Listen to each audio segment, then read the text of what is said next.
Behnam Ben Taleblu joins us live from Washington. He is the Senior Director of the Iran Program at the Foundation for Defense of Democracies. Appreciate you joining us.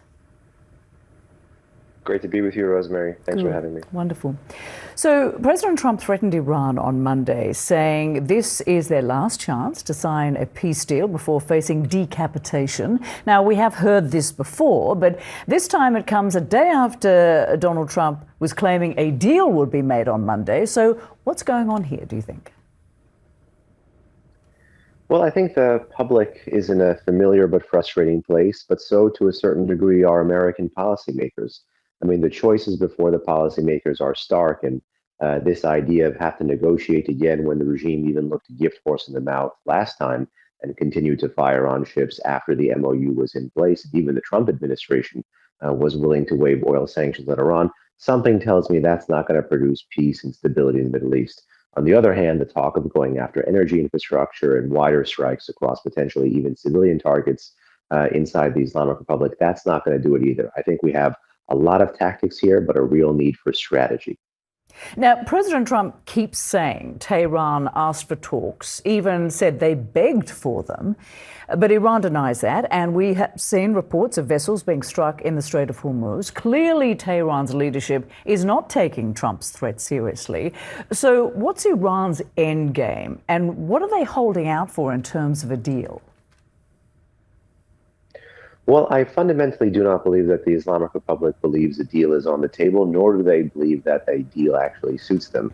At this point in time, despite all the talk of fracture and a different kind of leadership, this is a leadership in that country that is keen on survival, that is able to play to the edge militarily and politically against foreign adversaries, and unfortunately here believes that the U.S. Is not going to be making good on its threats. That doesn't mean you have to believe in the content of the threats the president made good about energy or civilian infrastructure or anything else. But certainly when there is a deficit in deterrence due to the public speech of different U.S. officials, well, then that regime is going to escalate and play to the edge. And their ultimate goal is survival. But in the short to medium term for the next 2 years, it's to impose a political cost on the Trump administration and outlast the Trump administration. And you recently wrote an opinion piece for the Washington Post saying, and I'm quoting here, Tehran has come to believe it can prevail in a battle of wills. What do you mean exactly by that? And how does Iran's approach to this war compare to the way the Trump administration is approaching this? Well, fundamentally, they believe they have more interests at stake, the survival of the regime, the way that they've kind of set around their security posture in their neighborhood, allowing them to bully American partners that, don't even live on the shores of the Persian Gulf, countries like Jordan, for example. And so in this battle of wills, they're willing to pick off elements of the American presence and even elements of the American order, which means that the trend line in the future is going to be more escalation from this regime rather than more engagement with this regime, because they know they can't win an outright conventional conflict.